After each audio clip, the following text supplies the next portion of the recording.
Merhaba, Şöhretin Dünyası'na dair YouTube kanalıma hoş geldiniz. Yine tam da mevsim arkadaşlar. İncirler dallarında patladı. Çok da güzel görünüyorlar. İncir reçeli sevenler için tam zamanı.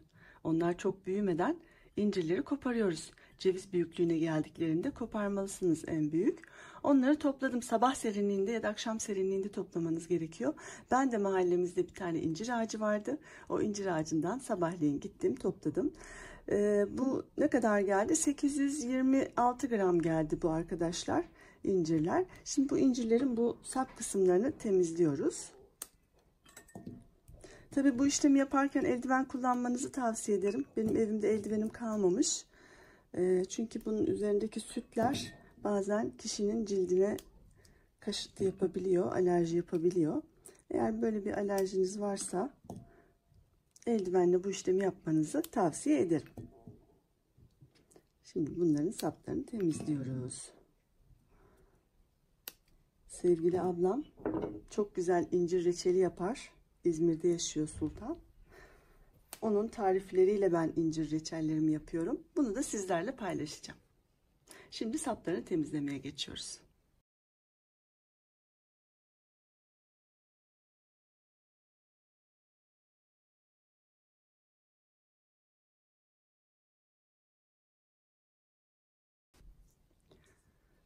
Arkadaşlar, incirlerimizin saplarını temizledik.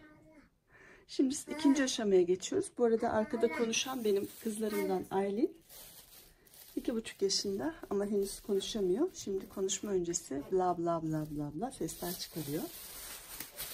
Bunu da konuşturacağız inşallah. Azimle çalışıyoruz onunla da. Arkadaşlar evde eldiven kalmamıştı ama gene evde bir buzdolabı poşeti var.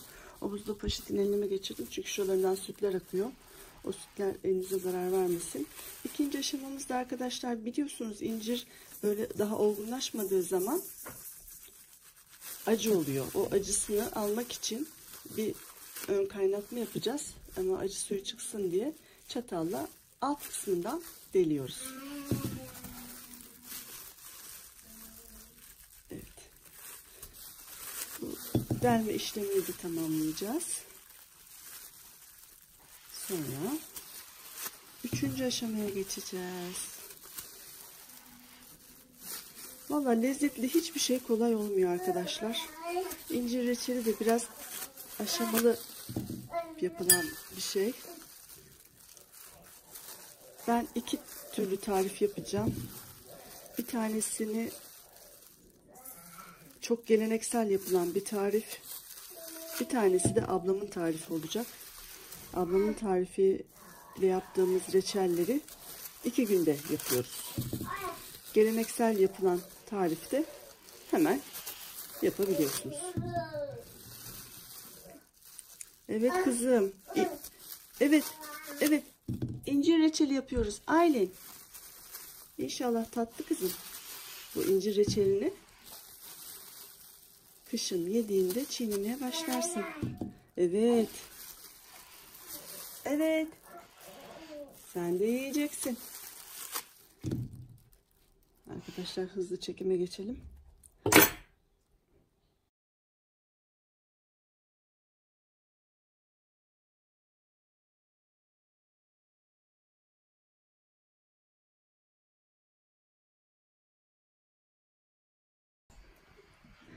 Evet, incirlerimizin delme işlemini tamamladık. Şimdi ocağa kaynatmaya gidiyoruz. Evet arkadaşlar, suyumuz kaynadı. Bir ön kaynatma yapacağız. İncirlerin acısı çıksın diye. Çok uzun süre kaynatmıyoruz. Evet. Tabi incirlerin yapısı süngerimsi bir yapıya sahip olduğu için suyun yüzüne çıktılar. Bir 10 dakika arkadaşlar bu şekilde pişireceğiz. Üzerine bir kapakla kapatmamız lazım. İçine çöksün incirler. Ve bu şekilde bir 10 dakika pişireceğiz. Merhaba arkadaşlar. Önce incirlerimizi 10-15 dakika suda haşladık. Şimdi bunları İşte soğuk bir su hazırlayacağız. Böyle buzlar hazırlayabilirsiniz önceden. Soğuk suyun içine atacağız. Şimdi bunu çıkarmamız lazım. Evet. Gördüğünüz gibi renkleri biraz değişti. Çok uzun süre kaynatmayacağız. Çok yumuşamasın. Şimdi bunları soğuk suyun içine alacağız.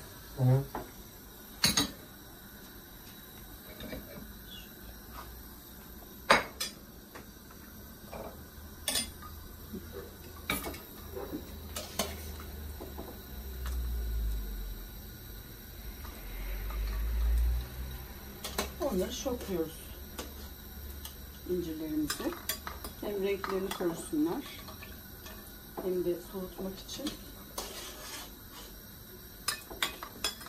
Çünkü bunları soğuttuktan sonra sıkacağız.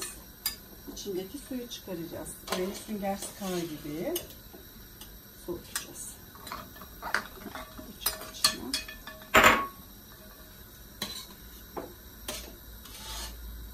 Ocağın altında kapatabilirim. Benim eşim çok seviyor incir reçelini.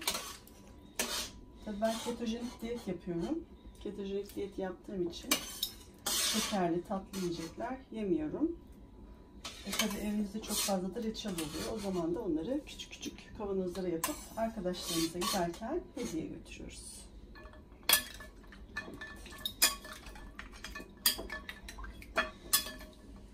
Yani önceden buzdolabınızın buzluğuna böyle kaselerle su koyup dondurursanız işiniz daha da kolay olur. Ya da derin dondurucuda. Çünkü su ısındıkça suyu soğutmamız gerekiyor.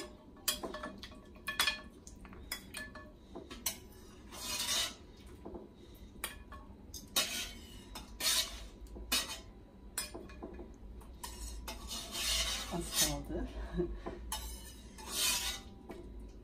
İncirlerim de çok güzel. Çok küçük, minicik minicikler. Tam lokmalık. Bir lokmalıklar yani.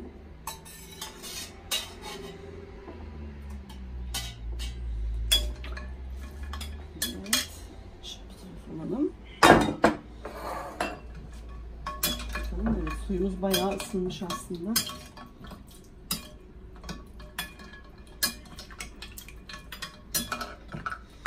Biraz daha buz koyabiliriz. Ben daha önceden hazırlamıştım bunları. Çözülmedi.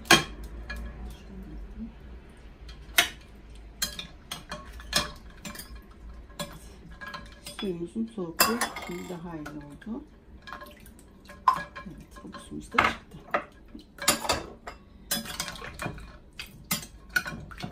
Rengi de çok güzel oldu.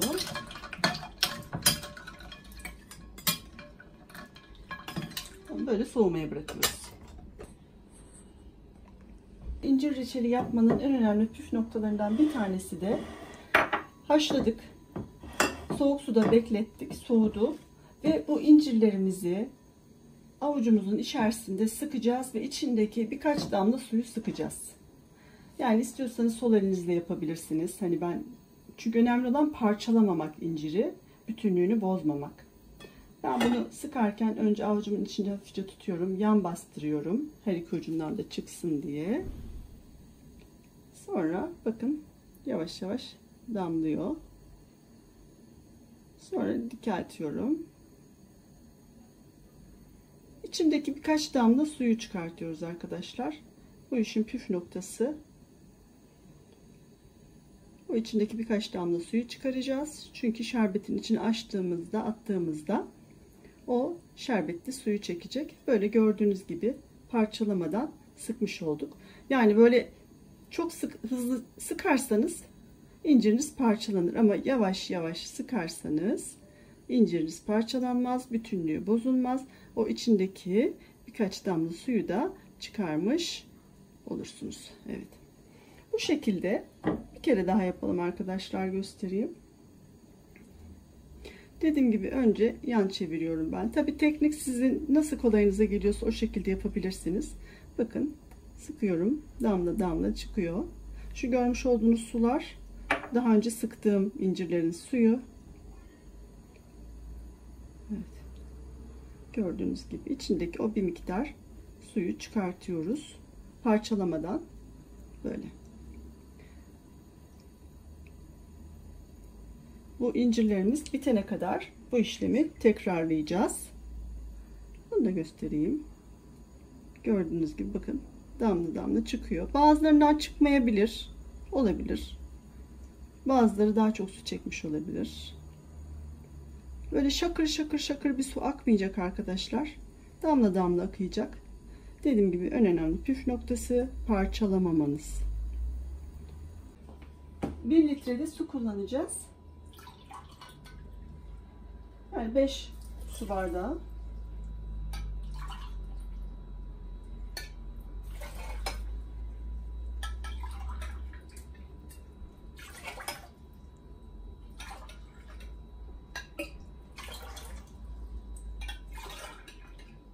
Evet. 5 su bardağı da suyumuzu koyduk. Bu arada yarım limonumuz var. Birkaç tane de 2, 4, 5 tane de karanfilimiz hazır olacak arkadaşlar.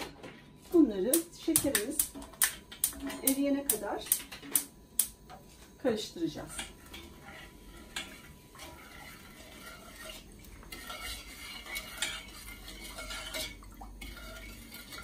Şeker eriyene kadar karıştırıyoruz. Sonra kaynamaya bırakıyoruz.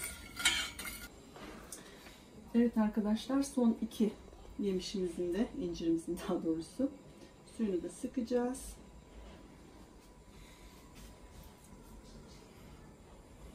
Bakın gördüğünüz gibi damla damla, minik minik. Bu iş tabi biraz zahmetli oluyor bunları sıkmak. Çünkü parçalamadan sıkmak istiyoruz. Parçalamadan sıkmak istediğimiz için de biraz vakit alıyor. Ben o arada biliyorsunuz şerbetli şerbetimizi de kaynatmaya başladım. Ve son yemişimizi sıkıyoruz.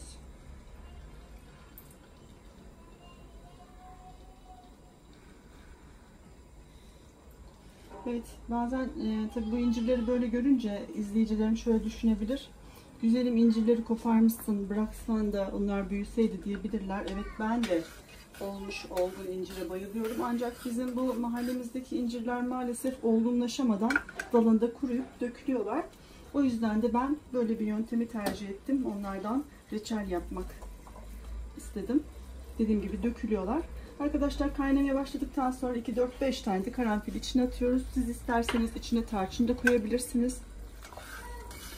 Yani koymayabilirsiniz ama karanfil de tarçın da çok güzel bir koku veriyor. Bu arada evet, hazırlamış olduğumuz, sıkmış olduğumuz incirlerimizi de içine atıyoruz.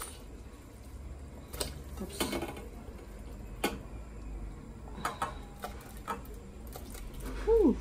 Sıçradı. Evet arkadaşlar, bu şekilde biz bunu kaynatacağız. Ara ara karıştıracağız. Yani ne kadar kaynatacağımı bilmiyorum şu an.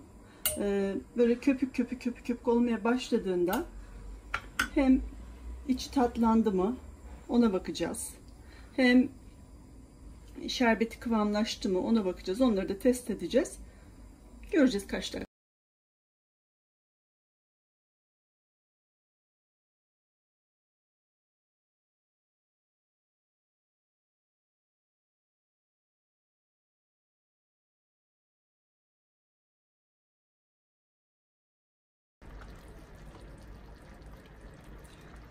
Arkadaşlar, tam 1 saat incir reçelimi kaynatıyorum.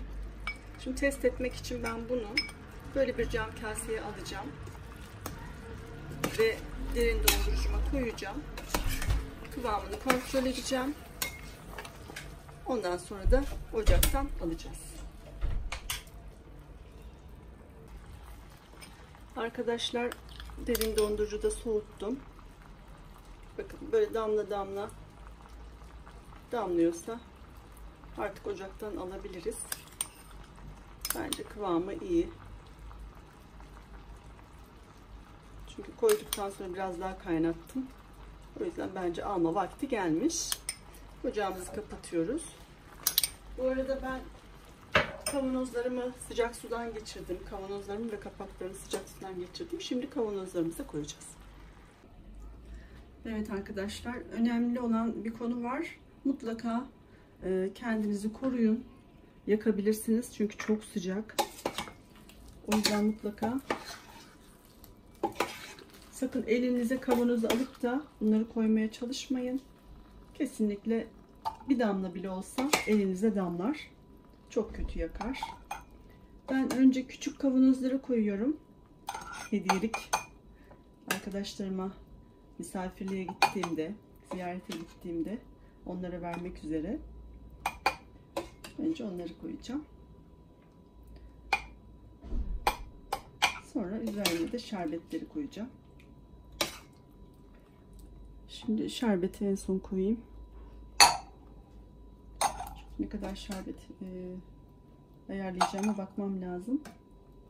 Bir de alamıyorum.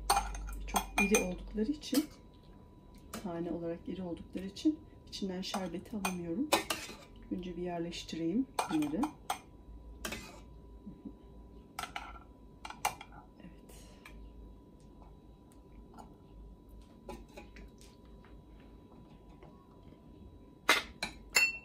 Oh, çok ses çıkardık. Bir tane de büyük kavanozum var. Bu da bizim. Bunu da biz kendimiz yapacağız. Dediğim gibi eşim çok seviyor. Simay çok seviyor.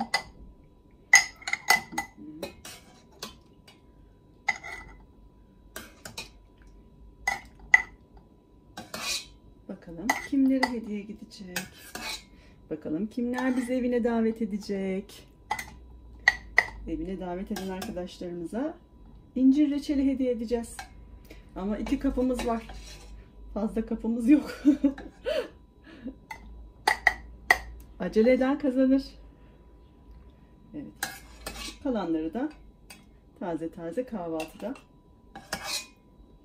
eşim yesin.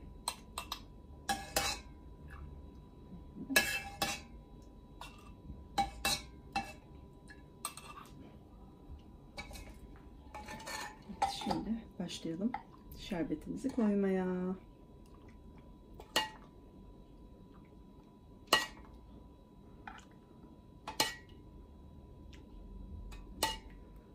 Vallahi ketojenik diyet yapıyorum ama herhalde ben bunun tadına bakacağım.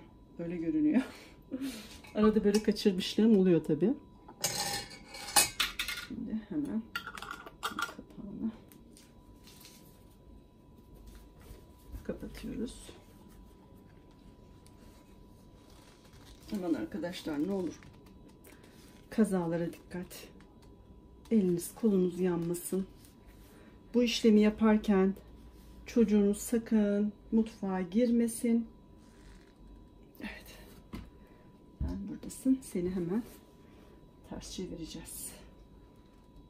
Çocuklarınızı sokmayın arkadaşlar bu işlemleri yaparken. Çünkü çocuk bunlar, ne yapacağı hiç belli olmuyor. Kaşla göz arası saniyeli her şeyi indiriyorlar, döküyorlar. Mesela mutfağı açalım dedik biraz önce. Hani bu işlemi yaparken. Sen Simay çaydanlığı üstünü kafasına indirdi. Allah'tan sabahtan kalan bir çaydı da yanmadı yavrum.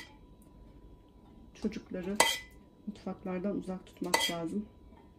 Tabii en başta o kuralı koymak gerekiyor. Neden? Şimdi ben o kuralı kızıma koyamıyorum.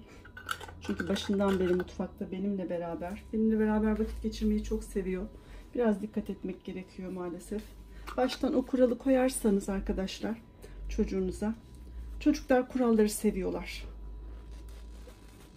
Kurallar onları rahatlatıyor, sınırlarını belirliyor. Baştan mutfağa sokmazsanız girmez, ama mutfakta da çok duysal girdi var. Çocuklar oyunlar oynuyorlar. Evet, bunu da hazırladık. Ters çeviriyoruz. Sıra geldi son kavanozumuza. Bakalım şerbetimiz Ne durumda? Şu tarçını, kuru tarçını şuraya alayım.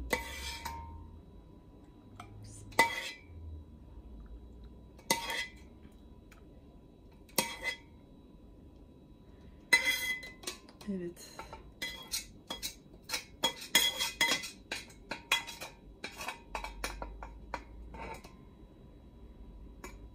Şöyle yapacağız. Kendimize ayırdığımız reçelin suyundan biraz buraya koyacağım. Çünkü biraz üzerini kapatsın istiyorum. Koruyucu olur hem aynı zamanda. Evet. Güzel.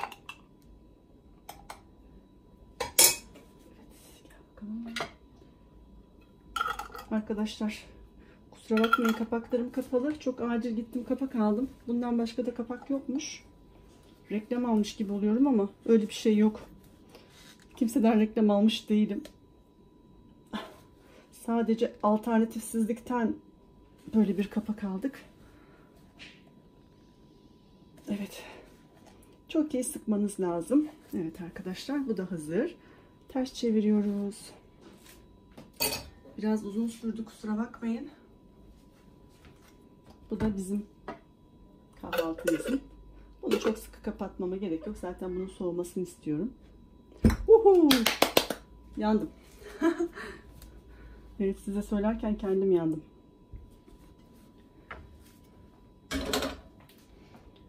Evet arkadaşlar, sizinle beraber hazırladığımız olgunlaşmamış incir reçelimizi tamamladık. Burada püf noktaları tekrar edeyim arkadaşlar. Mutlaka sabah serinliğinde ya da akşam serinliğinde incirlerinizi toplayacaksınız. Çok büyük olmayacak incirleriniz. Böyle ceviz büyüklüğünde, en fazla ceviz büyüklüğünde olmalı. Onların saplarını kesiyorsunuz, altlarını deliyorsunuz. 10 dakika 15 dakika kaynamış suda kaynatıyorsunuz. Sonra onları böyle çok hafif yavaş yavaş, çok böyle parçalamadan içindeki birkaç damla bile olsa o suyunu sıkıyorsunuz. Çünkü o şerbetin içine girmesini sağlayacak. Çünkü süngerimsi bir dokuya sahip.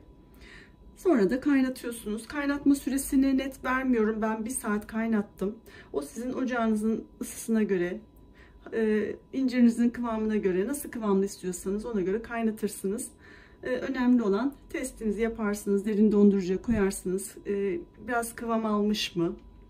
Aynı zamanda içi de tatlanmış mı? İncirin içi de tatlanmış mı? O da önemli. Onun da testini yaparsınız. Sonra da sıcak sudan geçirdiğiniz kavanozlara yerleştirirsiniz arkadaşlar. Ağzını sık sık kapatırsınız. Bir gün böyle dinlenecek arkadaşlar. Bir gün böyle soğuyacak. Üstünde bir bezle örtersiniz. Hemen biz de örtelim. Böyle örtersiniz üstünü. Soğuyunca ertesi gün çevirirsiniz arkadaşlar. Hepinize afiyet olsun. Videomu beğendiyseniz beğen tuşuna, abone olmadıysanız abone olmayı unutmayın. Diğer videolarımı da paylaşmayı unutmayın arkadaşlar. Sevgiyle kalın, hoşça kalın.